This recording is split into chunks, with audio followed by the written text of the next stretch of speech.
seja bem-vindo ao 7º episódio do AprovaCast, o programa que tem o objetivo de te auxiliar na caminhada rumo à aprovação em concursos públicos. Eu sou o Lucas Mazo, defensor público no estado do Rio Grande do Sul, e comigo estão o juiz de Direito em Minas Gerais, Maurício Rossato. Tudo bem, Maurício? Tudo bem. Certo. E também Adriel Fernandes, advogado e estudante para concursos públicos. Tudo bem, Adriel? Tudo certo, pessoal? Beleza. O AprovaCast busca, de uma forma muito informal e descontraída, explicar como você pode estudar mais e melhor a cada dia. E não há necessidade de você ouvir os episódios passados para que entenda o propósito desse programa. No primeiro episódio, nós começamos uma série de programas que nós chamamos de pecados capitais que o concurseiro não pode cometer nessa largada de estudos. E hoje nós chegamos no 7º episódio e nós vamos falar sobre qual pecado, Adriel? Pecado da soberba. Muito bem. E aí, Adriel, o que tu pode nos dizer sobre o pecado da soberba? Vamos lá. Esse pecado da soberba é muito interessante, porque o Santo Agostinho, né, ele tentou dividir o pecado da soberba entre orgulho e vaidade. Essa diferenciação, não chega a ser uma dicotomia, essa diferenciação acabou não pegando, e a Igreja Católica preferiu manter só o conceito do pecado da soberba. Mas a diferença entre os dois é que o orgulho, ele é a consciência dos próprios méritos, seja essa consciência erroneamente ou correta. E a vaidade, ela tem a ver com a consciência da forma que os outros veem os teus próprios méritos. Um é um aspecto externo e o outro mais subjetivo. Isso, o orgulho é como eu me vejo e a vaidade é como eu vejo que os outros me veem. Como eu acho que os outros me enxergam. Exatamente. Nessa linha. E nisso eu acho que a soberba ela vai vir como sendo um certo oposto daquela ideia de se depreciar em demasia, que é quando você acha que tu é suficiente para tudo. Aí tu estuda uma vez a matéria, daí, digamos, a gente já conversou isso nos outros episódios, de que teve uma vida acadêmica muito bem feita, os professores sempre te elogiavam, aí tu pensa, não, para mim vai ser rápido. Né? A minha caminhada... Pode estar ligado com muitas vezes a pessoa começar a estudar para concursos achando que vai ser fácil, Maurício. Pode sim. Eu enxergo a soberba como eu acredito que ela possa surgir mais no decorrer do estudo, no momento que o candidato se enxergue pronto e de repente e a gente também já trouxe em outros episódios a possibilidade dele trazer para outras situações a falha dele, a não aprovação, dizendo, não, eu sou bom, eu já estudei o suficiente, mas situações externas estão me impedindo de ser aprovado.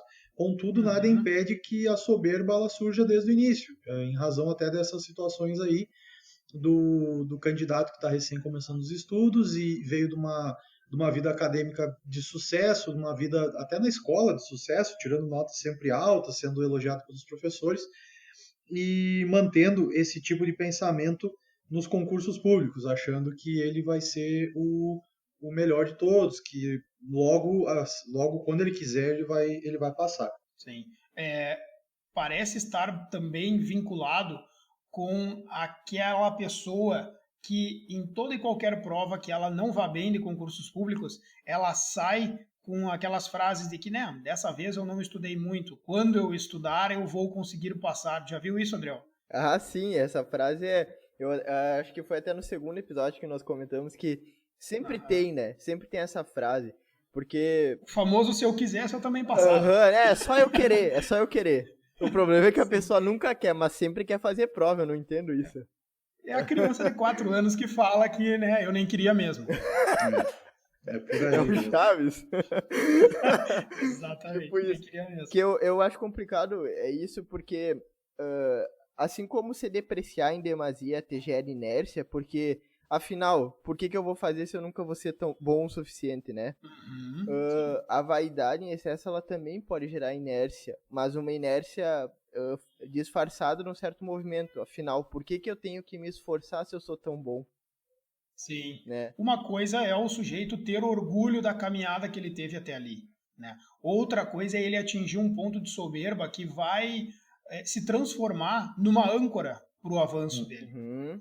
A soberba, ela transforma, né, numa frase, o grão de areia, ele acaba achando que é uma montanha. E acaba tropeçando nas próprias pernas, resvalando no próprio ego, achando que não precisa fazer mais nada, ou que, quando quiser, tem plenas e tranquilas condições de atingir qualquer objetivo. Como tudo que nós falamos aqui nos outros episódios, e acaba que isso sempre se repete, ao meu ver, o segredo, ele sempre encontra-se no meio termo.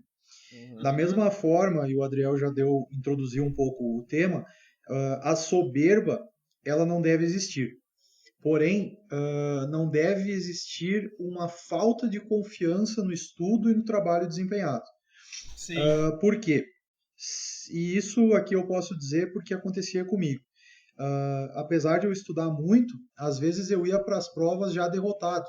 Eu acredito, eu não vou passar porque eu não estudei o suficiente em tal ponto e eu não estou me sentindo bem para essa prova, já sei que não vou passar. Isso também é um grande problema. Um grande problema, ao mesmo tempo que ser soberbo, acreditar que é a melhor pessoa do mundo, que está preparado para qualquer concurso e acaba deslizando aí nesse excesso de confiança, a falta de confiança também é um grande problema. Então tem que ser feito esse meio termo. Chegar num nível em que a pessoa acredite em si mesma, sem precisar fazer aquele exibicionismo, né, que atinge a soberba aí. Nós até conversamos sobre esse exibicionismo que, na maioria das vezes, está vinculado com uma vaidade e a questão das redes sociais, né? Nós já falamos no 6º episódio sobre isso. E é uma situação que a gente tem visto cada vez com mais frequência, né? Pessoas que preferem mostrar que estão estudando no lugar de efetivamente estudarem, né? Sim. Para alimentar um ego. E é interessante ver a relação entre os pecados, porque assim como a vaidade te leva a postar que está estudando sem realmente estar, essa postagem pode gerar inveja do outro lado, pode gerar ira do outro lado, pode gerar gula, né? Exatamente. Aquela sensação que nós colocamos de inveja daqueles que olham as postagens e pensam, só eu não estou conseguindo estudar, né? Ou só eu não tenho esses materiais de estudo que são tão bons. Meu Deus, eu não vou conseguir passar em razão disso. Do outro lado também tem alguém que muitas vezes está se fraudando, vamos dizer, né? Sim. Que atuando e agindo numa conduta de soberba vai acabar trançando as pernas, né? E a soberba é um pecado que eu vi muitas vezes em momentos antes de prova. Naquele momento em que tem aquele aglomerado de pessoas e sempre vai ter aquela pessoa que quer aparecer e quer dizer que é o rei das provas, que sabe tudo e que com certeza vai passar. E essa é a figura clássica numa prova de concurso. Sempre vai ter. É só prestar atenção. Estratégia. Deve ser estratégia para desestabilizar todo mundo. Mas esse cara nunca passa, é impressionante. É assim, esse cara nunca passa. É aí que eu ia dizer, duas coisas podem acontecer. Essa pessoa, ou ela é extremamente confiante, esse é o padrão dela, e ela não sabe que está fazendo uma coisa errada, inclusive prejudicando outras pessoas. Sim, deixa os outros nervosos. Exato. Ou ela é uma pessoa malandra, e ela sabe que há pessoas que não têm uma confiança tão grande, e que essa fala dele vai gerar uma ansiedade, e que ele fazendo isso, ele vai conseguir prejudicar ali 2, 3 pessoas que estão ao redor dele, olhando assim, nossa, eu jamais vou chegar no nível dessa pessoa, olha a confiança dele. Quando, na verdade, essa pessoa aí, às vezes, foi lá fazer a prova por diversão, foi fazer um passeio, né? Porque sempre tem aquelas pessoas que gostam de, ao invés de ficar no final de semana em casa, vão fazer prova, né? Fazer prova de concurso. ou o melhor é aqueles que vão fazer festa. Ah, não, fui pra cidade lá porque tinha uma festa, aproveitei e fui fazer a prova. E passei. Sim. Isso é conversa. Mentira, isso aí não dá pra acreditar. Eu vejo essa. É que daí essa passou situação que no lugar 70, Vai lá, né? Adriel. Daí não passou em primeiro, daí tem que dar uma desculpa, porque por que que não Sim, foi não em adiantou, primeiro? não vai ser chamada. É. Eu até passei na prova, mas eu fiquei na posição 3.915 e aí eu acho que não vai dar para me É. chamarem. Eram 30 vagas. Mas Eu isso fiquei é em 3.000. soberba. Mas Claro que sim. isso é soberba. Eu já escutei. No começo, quando estava começando a fazer concurso, eu não entendia. Às vezes tinha pessoas que falavam, eu fui aprovado. Aí tá, mas foi aprovado. Mas então por que que não foi chamado, né? Não Aí, tá aí, valendo. aí ia ver, né? Foi aprovado, fez o mínimo que precisava, constou como Sim. aprovado, mas nunca vai ser chamado, né? Uhum. Aprovaram É, fora das vagas, né? exatamente. Faltou uma informação. Que na verdade ele se coloca como habilitado, né? Muitas vezes, mas lá na rabeira dos habilitados, né? E Uhum. para uma análise de evolução de estudos, ótimo.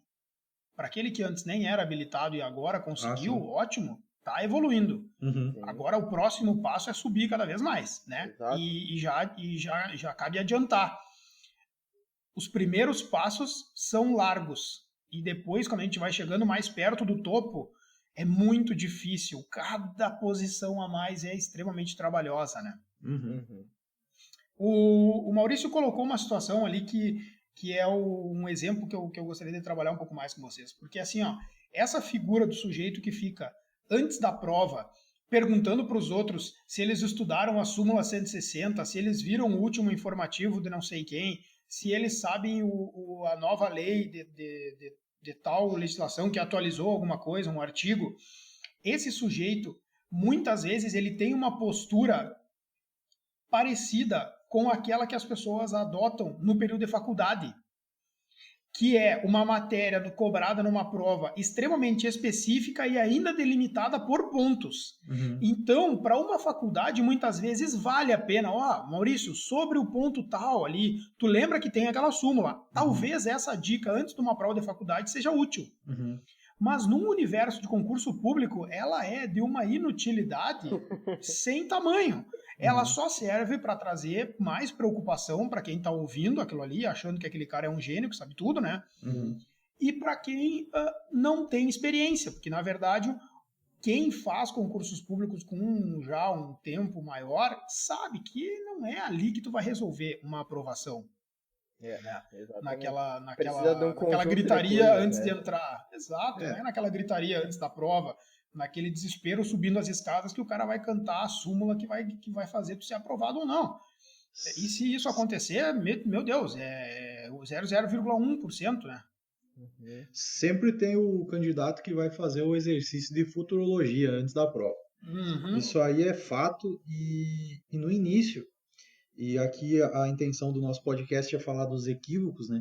Eu dava muito ouvidos para essas situações. Eu escutava, nossa, Sim. daí eu ficava fazendo exercício mental, deixa eu lembrar aqui Cuidado. como é que funciona tal matéria, isso aqui, isso aqui, isso aqui. Beleza, se cair, eu me lembrei. Aí, E aí, sem perceber, tu já entrou num exercício e num desgaste mental e intelectual antes de começar a prova. entra cansado na prova e o Ah, pior, vai olhar a prova, não caiu o que, o que ele já falou. vinha sendo sabatinado pelo cara ali antes, né? É, e isso aí tem que ser feito com um cuidado, assim, ó, porque e aqui que a gente quer auxiliar o ouvinte, essas manhas, esses pequenos traquejos, eles só são obtidos fazendo concurso, fazendo muito concurso. Uhum. E a gente quer dar o atalho. Quando ouvirem alguém que vocês não conhecem, vocês nunca viram na vida, dando dicas do que vai cair, do que não vai cair, porque teve alteração, porque esse tribunal cobra dessa forma, porque essa banca cobra dessa forma, saiam de perto. Não deem Não, ouvidos, vão lá, se perfeito. gostam de escutar música, escutem música antes da prova, se gostam de ficar em silêncio, fiquem em silêncio. Tem gente que medita, tem gente que canta, tem gente que vai para o banheiro. Façam o ritual de vocês. Não E outra, confiem, se não não quer falar confiem com ninguém, não gosta de ouvir música, bota só o fone, que todo mundo vai que achar que ninguém tu tá vai ouvindo falar, antes. exato. Eu já fiz Boa isso. tática. Eu também. Não confiem numa pessoa que vocês nunca viram na vida. Não desconfiem de horas e horas de estudo de vocês e confiem numa pessoa que vocês não conhecem. Essa pessoa é concorrente de vocês. Ele não teria por que. Primeiro, porque ele não sabe a prova, não tem como ele adivinhar. E segundo, que como é que vocês sabem que ele está ajudando vocês? É impossível saber isso. Então. E se ele soubesse o que vai cair, ele não estava cantando aos quatro ventos. Claro, com certeza. Ele estava bem quietinho. Exatamente. Isso Tem eu acho. Uma outra soberba. Vai, Adriel, por favor. Isso eu acho que tem a ver também com o que a gente tinha falado ali do caminho do meio, porque eu acho muito que. Eu penso que isso tenha essa. Tu entrar nesse discurso tem a ver com essa uma certa humildade excessiva que às vezes, quando a gente tem um certo respeito pelas pessoas, a gente escuta muito que tipo, concurso não é assim, né? Tu tem que é uma outra mentalidade, tu, né? Não dá pra ser tão soberbo. E tudo bem, tu aceita, tu entende que é real. Só que daí às vezes tu se baixa demais e vai pra um ponto de humildade extremo. Olha, Adriel, se eu tivesse te mandado o que eu pesquisei, a gente não tinha feito uma análise tão parecida, bem articulada. Assim, parece combinado. Eu puxei uma frase aqui. Modéstia demais não deixa de ser soberba. Exato. Eu acho que sim, eu acho que é o outro então, assim, extremo. Não se coloque no outro extremo. Se a gente está falando, o Maurício já repetiu várias vezes essa questão de procure o meio, faça as coisas com razoabilidade, não vá aos extremos. Todo o vício que nós estamos colocando, todo o pecado que nós estamos colocando, também tem um outro lado e a virtude vai estar exatamente no meio desses dois extremos, né?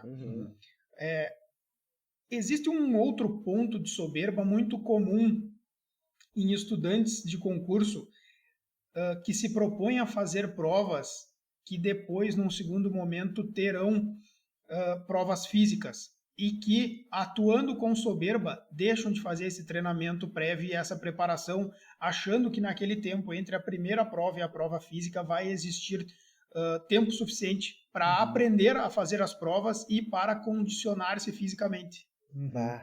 Sim. É muito comum em concursos de polícia, por exemplo, em que a exigência física é cada vez maior, nós vemos candidatos que, muitas vezes bem classificados nas primeiras partes, acabam chegando na prova física sem as mínimas condições de realizar. Sim. E ali ele não percebeu que o concurso ele é um todo complexo, e não só uma prova intelectual e nem só uma prova física. Também não adianta ir para a prova intelectual cheio de músculo, com um condicionamento físico impecável, se não estudou nada. Exato. Sim. Tem que fazer um equilíbrio, né? E é uma questão assim, muitas vezes o candidato que está focando nessas carreiras policiais, ou carreiras que tem, normalmente são policiais, né, mas carreiras que tenham prova, que a segunda fase é prova física, eles, às vezes, o que acontece? Eu corro, eu faço exercício, e daí chega lá na hora da prova, reprova. Por quê?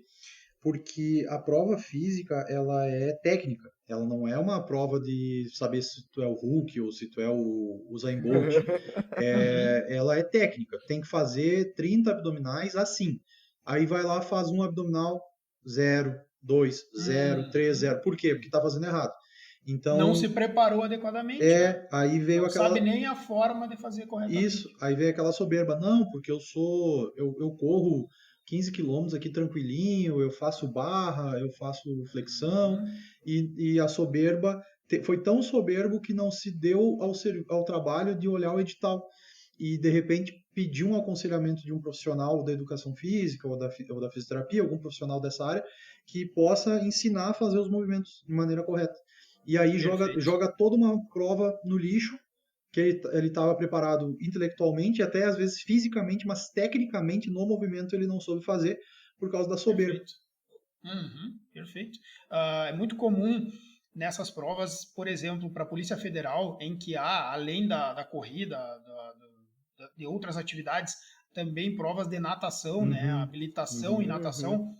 É muito comum que pessoas que não têm um treinamento técnico para isso acabem não conseguindo realizar o requisito mínimo porque não se colocaram numa situação que exige a natação em situação de estresse. Isso. Então, a pessoa, não, mas eu sei nadar e eu consigo nadar tantos metros em tanto tempo, mas nunca fez isso sob estresse. Uhum. E aí, no dia É, da prova, ela vai e só afunda, né? Literalmente. Ela afunda e não sobe de novo. E às É vezes comum esse tipo na de prova relato. tem que ir com peso, né, e tal, e realmente não estão habituados. não, e aqui eu uso um exemplo, quando eu fiz meus treinos, meus simulados para a prova oral, o meu professor, ele falava, fala 30% mais alto do que tu fala normalmente e pode quase gritar aqui comigo, porque na hora da prova vai ter os desembargadores na tua frente, eles provavelmente vão estar acima da onde tu vai estar, tu vai te sentir Uhum, abaixo deles e teu tom de voz vai baixar. Então, se uhum, tu treinar normal, quando chegar lá, tu vai falar baixo. E aí ele me falava isso. Então, a prova física também pode ser aplicado isso aí. Não adianta fazer um treininho assim, eu tô tranquilo, aqui, olha aqui, corri tranquilo os 2 km, 2,5 km que precisa. Mas isso porque tá tranquilo, tá ali no teu tempo, escolher o horário que vai fazer a corrida. Então, o importante é sempre ser humilde, que eu acho que aqui uhum. seria a nossa virtude para evitar a soberba, e tentar fazer um pouco a mais, ou tentar se colocar em situação de estresse, alguma coisa nesse sentido. Uhum. Existe um paralelo, assim, uma situação muito clara entre soberba e achar que não precisa se preparar tecnicamente, né? É isso que nós estamos falando. Uhum. A Uhum. pessoa, ela pensa que, não, isso aqui é desnecessário, isso aqui eu consigo fazer tranquilamente. E aí ela só se depara com uma incapacidade de fazer aquilo quando ela chega no momento da prova. Sobre essa questão da prova oral que tu colocou, Maurício, eu lembro que quando eu fiz a minha preparação para essa prova, um professor explicou quimicamente o que acontece com o nosso corpo diante de uma situação de estresse extremo, como é a prova oral, né? Uhum. O cérebro, ele acaba liberando uma quantidade de cortisol imensa que o teu Uhum. corpo não está esperando. Uhum. E com isso, tu tem reflexos físicos diante daquele estresse. E um dos reflexos físicos é a redução da capacidade pulmonar. É Uhum. por isso que quando uma pessoa está extremamente nervosa, ela respira curto, como a gente diz, né? Fica ofegante. O cortisol é o hormônio da ansiedade, né? Uhum. Exato. Uhum. Exato. Então, o sujeito ele se coloca numa situação de estresse, tem, entre outras substâncias, o cortisol liberado, e aí ele fica mais ansioso, a memória já fica fragmentada, a respiração fica curta Uhum. e o tom de voz fica mais baixo. Uhum. Então, olha o desastre que é isso numa prova oral. Tem tudo para O dar sujeito errado. já tem tudo para dar errado. Fragmenta a memória, o cara lembra parcialmente daquilo que ele sabe, porque ele tem conhecimento, Uhum. e na hora que ele vai falar aquilo que já está reduzido, ele ainda fala num tom de voz completamente errado, sem demonstrar qualquer segurança, e aí se vai, né? É E depois ele já foi mal por na isso que primeira. ser humilde e praticar muito é o ideal. Porque quando chegar na situação de estresse, vai estar já acostumado, digamos assim, Vai estar no automático. no Isso aí. automático, exatamente, essa é a palavra. Exatamente. É aquilo, né? Treino difícil, prova fácil. Uhum. Uhum. Né? O, Treino difícil, guerra fácil. tem um outro aspecto da soberba que eu acho interessante de destacar, que é a soberba pós-prova. Que é quando tu fez a prova, tá, tudo bem, não passou, e tu não aceita tirar um momento para ver os teus erros, para se confrontar com eles, entender onde é que tu pecou, onde é que tu errou, Uhum. onde é que precisa ser melhorado, o que precisa ser estudado, o que tu achou que entendeu, mas na verdade não entendeu. Abandona aquela análise objetiva que nós falamos, né? Uhum. Aquela revisão, aquela autocrítica, colocando de forma bem objetiva quais são os meus defeitos, o que eu tenho que melhorar ainda, né? Exatamente. Isso vai ter a ver com orgulho, né? Como eu me vejo. E às vezes tem pessoas que Uhum. têm dificuldade de se deparar com essa visão de si. De ver Sim, que o seu eu é faltante, que tem dificuldades, que não é perfeito ou não é tão bom quanto pensa que é. sim. Adriel, tu ainda não fizeste nenhuma prova de segunda fase de concursos jurídicos, que é o que tu tá te preparando para fazer, mas tu já fez a prova da OAB segunda fase. Sim. E tu pode ver como ela foi diferente da primeira.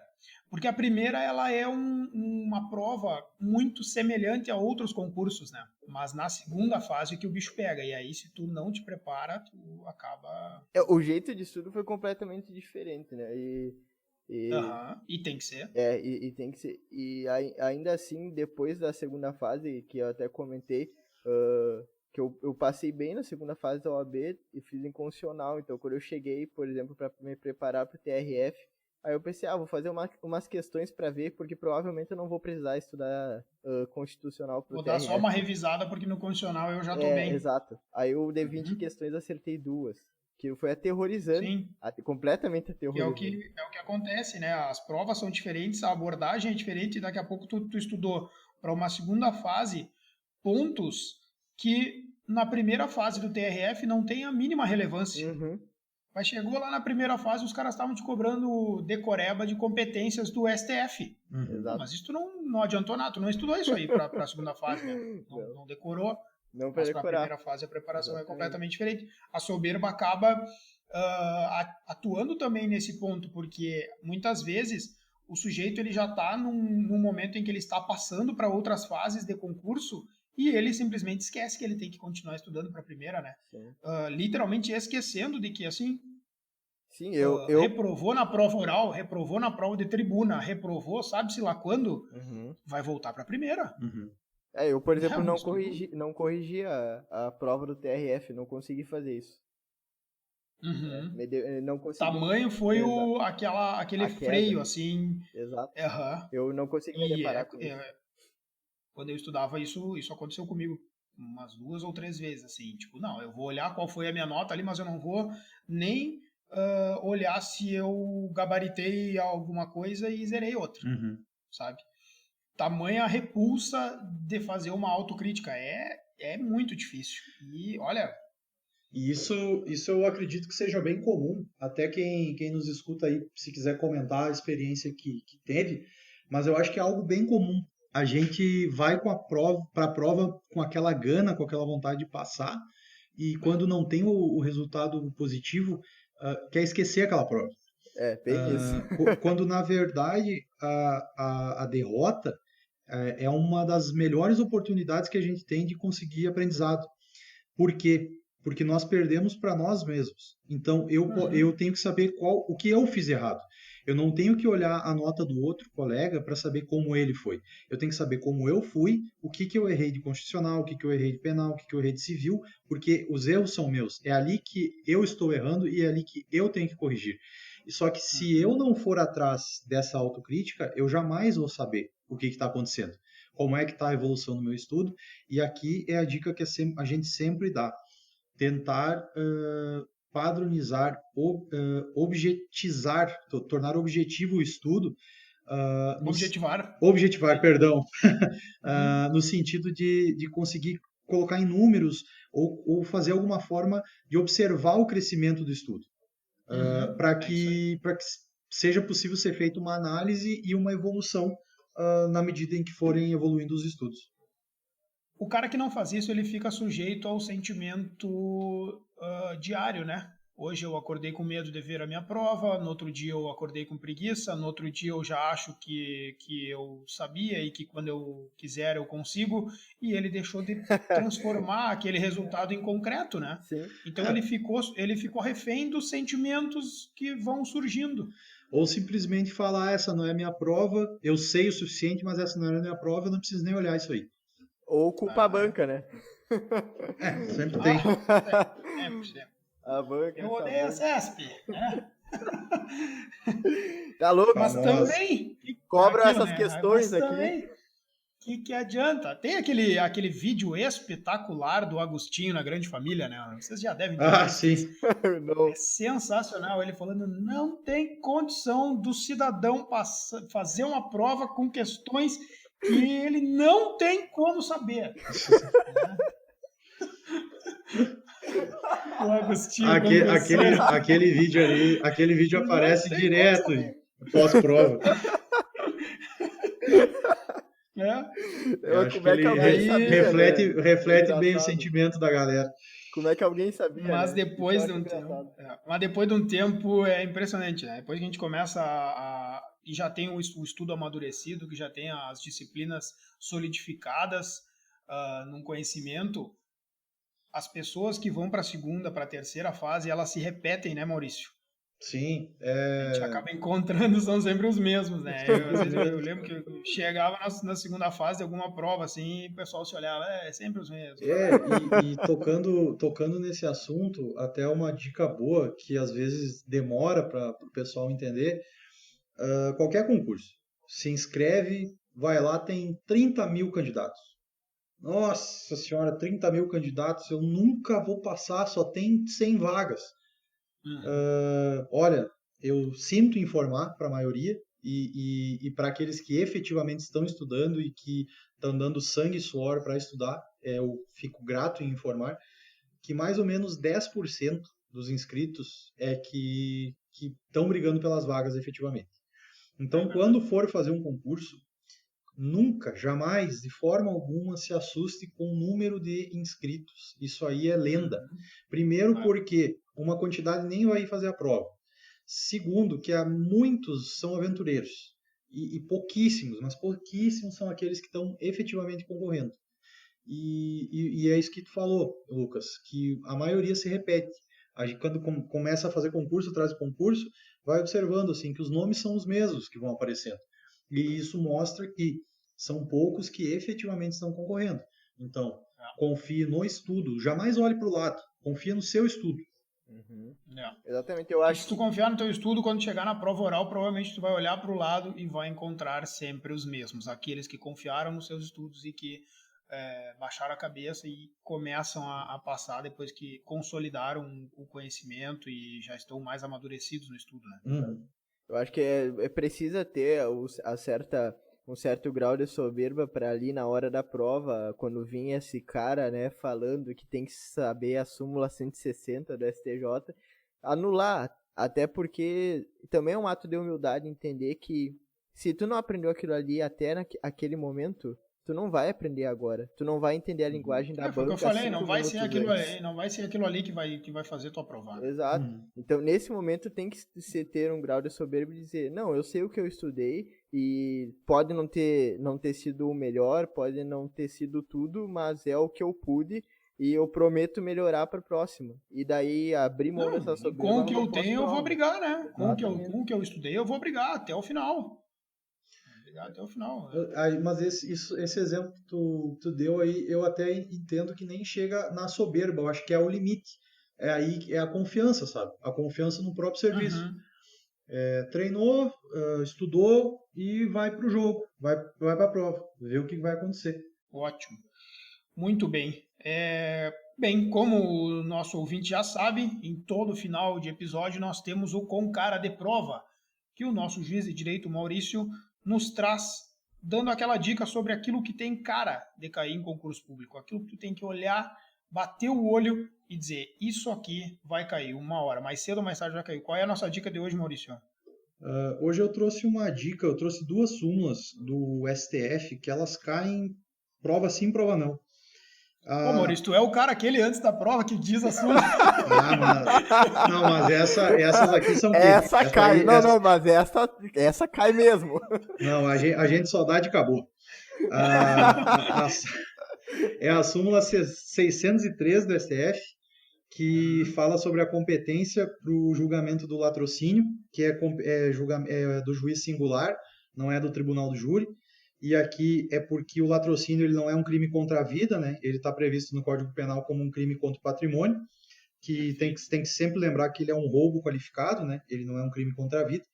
E a súmula 610 do STF, que fala que se o homicídio se consuma, ainda que não haja subtração do bem, ainda assim considera-se que o latrocínio foi consumado. Muito cuidado com essa súmula em provas para defensoria pública, principalmente segunda fase. Eu fico pensando se o candidato resolveu ouvir esse episódio antes da prova para descansar, daí ele vai ouvir o Maurício falar, tem que saber a súmula 610. Ele vai dizer, meu Deus, eu não sei essa súmula. Não, mas, Não, mas aí o Maurício já falou. essa é morta. Essa aqui Essas duas, né, Maurício? É impressionante a incidência delas em cai bastante. É impressionante. Até por causa dessa confusão, porque se trata de um crime contra o patrimônio, só que, havendo o homicídio consumado, mesmo que não haja a subtração do patrimônio, ainda assim o delito é consumado. Isso pode gerar uma dúvida na cabeça do candidato. Se ele não sabe que isso aí é súmula e que esse é um entendimento consolidado, ele muito provavelmente não marca, né? Ele vai fazer uma interpretação lógica daí, né? E pode acabar sendo enganado por ele mesmo. Exatamente. Tá ótimo. Com esse último com cara de prova do nosso último episódio da série 7 Pecados Capitais, nós encerramos o 7º episódio e deixamos a promessa de que nós vamos continuar gravando e vamos trabalhar a partir de agora de uma forma um pouco mais específica em momentos de preparação para a prova. Vamos trabalhar desde o primeiro dia de estudo, passando por uma continuidade e chegando até o dia da prova. Todos esses momentos exigem uma análise e um método para se fazer. Eu tenho certeza que método de estudo não é apenas fazer calendário ou respeitar horários. Método de estudo se aplica do primeiro dia de estudo até aquele último segundo antes de abrir o caderno de prova. Tô certo, Maurício? Muito certo.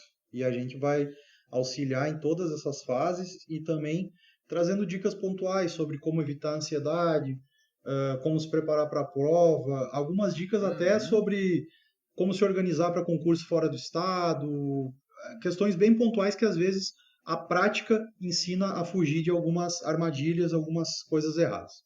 E eu vou estar aqui para dizer se funcionou ou não. Exatamente. Nossa o Adriel cobaia. vai continuar sendo nossa cobaia de todos os nossos métodos. E enquanto o Adriel não passar, nós vamos continuar fazendo esse podcast aqui. Valeu, pessoal. Até mais. Valeu. Um abraço.